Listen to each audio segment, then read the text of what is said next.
Dalam kaitan dengan HAM, Kementerian Agama punya dua fungsi, fungsi pendidikan dan fungsi urusan. Dalam kaitan dengan fungsi pendidikan, kita menyelenggarakan pendidikan agama dan keagamaan. Pendidikan agama itu ada di madrasah, ada di SMAK. Pendidikan keagamaan itu ada di SMTK, ada di pesantren dan sebagainya. Saya perlu tegaskan bahwa keseluruhan pendidikan keagamaan yang ada di bawah naungan Kementerian Agama, kita berpedoman pada pendidikan Islam. Ya, jadi itu mau menunjukkan bahwa kita berbeda dalam tugas, tetapi sebenarnya kita satu dalam misi. Yang pertama. Yang kedua, dalam kaitan dengan tugas di bidang urusan agama, ada 5 agama. Perjuangan para pendahulu kita, khususnya para kiai, para kiai dalam memperjuangkan Kementerian Agama. Tapi pada akhirnya bahwa negara memberi ruang kepada semua agama. Ada Dirjen Bimas Katolik, ada Dirjen Bimas Hindu, Buddha, Kristen, terlepas dari Islam. Itu artinya bahwa negara dalam kapasitas sebagai pengatur kehidupan berwarga negara memberi ruang yang sama kepada semua agama untuk melaksanakan kepercayaannya. Saya tidak terlalu bicara banyak, tetapi dalam kaitan dengan HAM, hari ini kita mulai membuka tidak sekedar kita ini, tapi juga kita merefleksi kembali perjuangan para tokoh-tokoh agama, terutama para kiai, melalui pergumulan yang cukup panjang. Ya. Tahun 90 berapa itu banyak usulan untuk Kementerian Agama dielaborasi, tapi akhirnya tidak bisa. Dan kita satu, oleh karena itu baik sekolah menengah Kristen, baik madrasah, MI, RA, dan semua yang ada itu menjadi bagian dari kita semua. Contoh, saya sudah tahun ini, tahun depan bersama semua pejabat baik Kristen Katolik, kita akan berupaya untuk bangun lagi satu MTS di Unyapa, di Unyapa. Dan saya sudah komitmen anak-anak yang tamat dari MI tidak ada yang lagi masuk ke sekolah-sekolah umum, tapi semua akan kita alihkan ke MTS yang dibangun. Tentunya ini berat, tapi berat bukan berarti bahwa kita tidak mampu. Kita akan jalan itu. Yang berikut, kita menyongsong HAM ke-77 tanggal 3 Januari 2023, mulai tanggal hari ini 18 November. Ada banyak kekurangan, banyak kendala yang kita hadapi. Tapi saya mengatakan begini, kendala yang kita hadapi, kita berangkat dari hal yang terbatas, hal yang sederhana, tapi kita bisa mampu mencapai hasil luar biasa, itu bukan main-main. Kendala yang kita hadapi itu merupakan tantangan juga yang mesti kita hadapi, cobaan yang mesti kita kumpuli, dan beban yang mesti kita pikul di atas pundak kita masing-masing. Tapi ketika kita bisa mampu mencapai satu titik puncak dalam rangka memaknai hari amal bakti, maka itu karya Tuhan semata-mata. Bapak Ibu semua yang saya hormati, yang saya kasih, dengan adik-adik semua, ada seorang filsuf, Martin Buber, dengan Herman Buber. Dia punya teori berpikir tentang presupposisi. Dalam konteks presupposisi, menurut Buber dan Buber itu bahwa presupposisi adalah sebuah pernyataan di atas pernyataan awal yang kebenarannya tidak diragukan lagi. Kalau kita terjemahkan dalam konteks beragama, maka kitab suci adalah pernyataan awal yang kebenarannya tidak diragukan lagi. Ya. Menurut Buber dan Herman Buber bahwa ketika aku bisa mampu menjadi aku yang bermakna apabila ada dikau, karena hanya melalui dikau aku dimampukan untuk mengaktualisasi segala eksistensi yang aku miliki.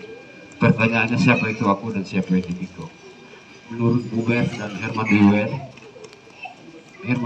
Buber dan Buber ini filsuf Belanda, tapi berdarah Timur Tengah.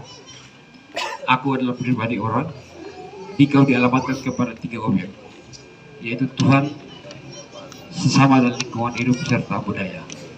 Oleh karena itu, dalam tugas kita sebagai keluarga besar Kementerian Agama, baik pada tingkat pendidikan maupun pada tugas urusan agama, saya mengatakan begini: kerukunan adalah sebuah realitas hidup di mana kita bersepakat untuk tidak bersepakat. Ya. Sekali lagi, kerukunan adalah sebuah realitas hidup di mana kita bersepakat untuk tidak bersepakat. Kita bersepakat bahwa kita sebagai umat beragama punya hak dan kedudukan yang sama. kita tidak bersepakat kalau satu ajaran agama mengintervensi yang lain dalam berbagai hal yang sederhana. Oleh karena itu, sebagai keluarga besar Kementerian Agama, mari kita satukan pemahaman visi untuk menjaga itu. Upaya untuk bersepakat untuk tidak bersepakat didasari pada pola berpikir yang moderat. Kalau Kementerian Agama rumuskan dengan moderasi beragama. Moderasi beragama adalah sebuah realitas hidup di mana kita moderat terhadap ajaran agama. Saya berharap di antara kita tidak ada perbedaan.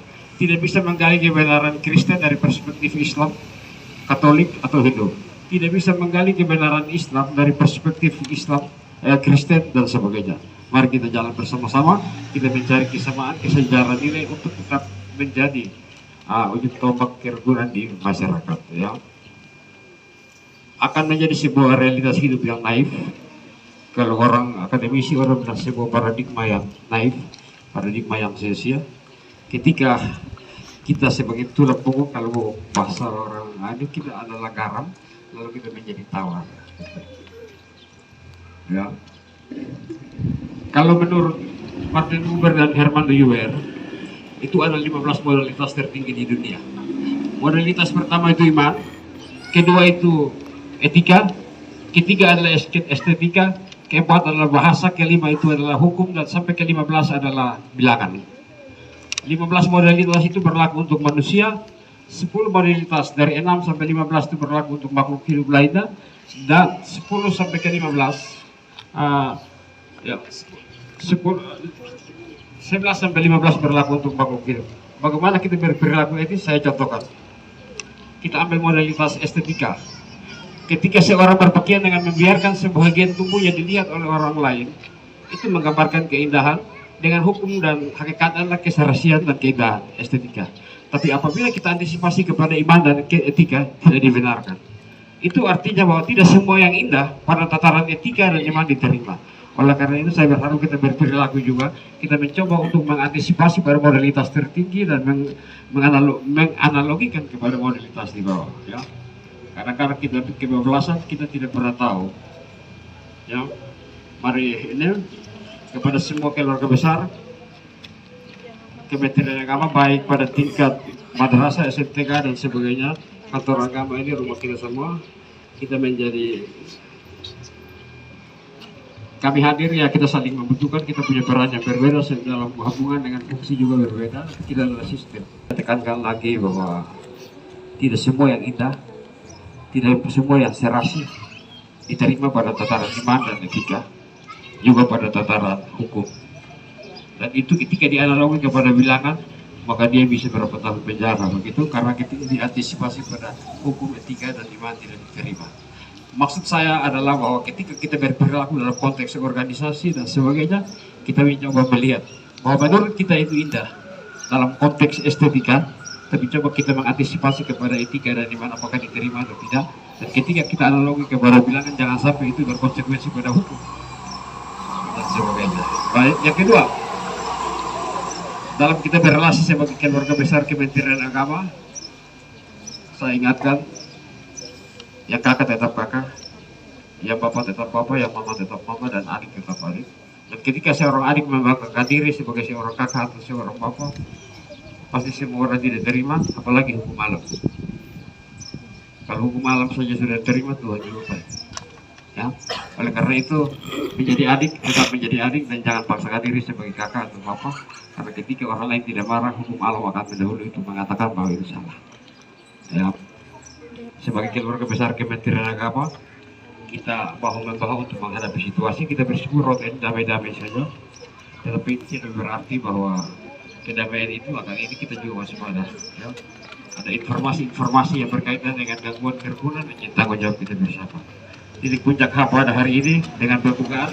Terima kasih kepada teman-teman semua, ketua panitia dan semua panitia yang turut berpartisipasi, bahwa kalau tadi sudah serahkan bendera bahwa semua tanggung jawab perkumpulan ada di teman-teman, tetapi tidak memberi ruang menutup kemungkinan bagi kami semua untuk tetap ambil bagian dalam kegiatan ini.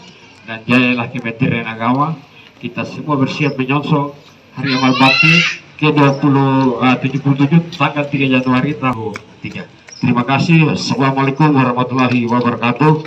Salam, salve, Om Santi Santi Om. nama budaya, salam kebajikan, selamat sore untuk kita semua.